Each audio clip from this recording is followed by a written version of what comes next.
Hi, authors. So today we're going to actually continue the discussion of signs of underdeveloped writing.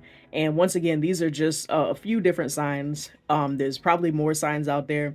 And the feedback that I give is not meant to be like extremely extensive. It's just more so like a quick snapshot that will help to improve writing on an immediate basis, so to speak. All right, so we already did three of them. We talked about repetitive use of certain words, we talked about excessive filler words, and we talked about run on sentences. The next thing that is a sign of underdeveloped writing is unrealistic dialogue. So we talked about this a little bit earlier with making sure that you're writing language that is pertaining to the audience that is speaking or pertaining to the characters that is speaking.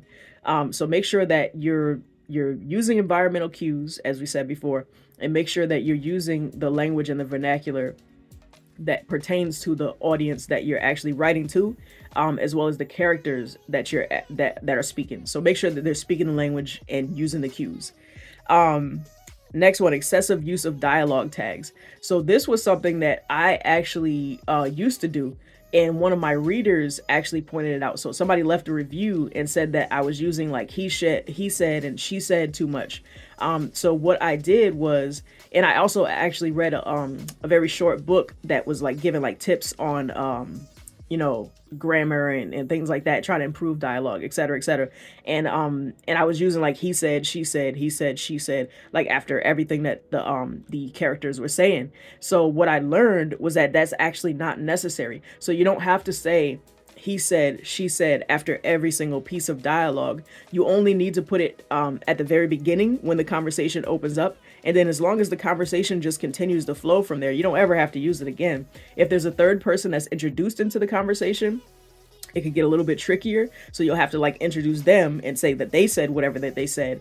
But if the conversation continues to go back and forth between two people, you don't need to add he said or she said. The only way you would need to add it in is if there's another person saying something that's cutting into the conversation. So excessive dialogue tags. The next one is glaring potholes.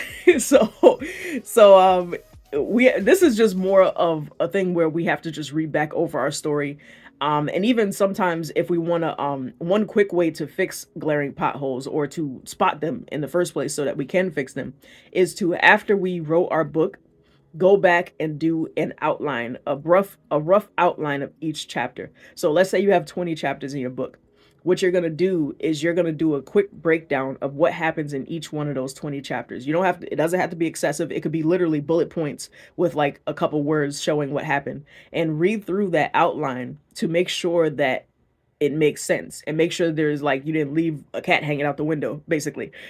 Make sure that you didn't say that the person died in chapter 3, but then now in chapter 17 they're coming to a party. So just do a rough little bullet pointed outline of every single chapter, quick bullet points of the critical things that happen in that chapter, and make sure that it matches up with what we said before. Another way to do this is to have a beta reader or an alpha reader.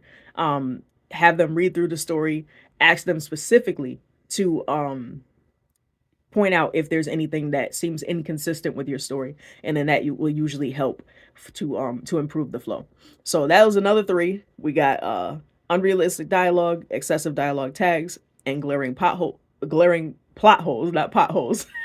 But plot holes can cause a pothole. But that's okay. Bad joke. All right, I'll talk to you later.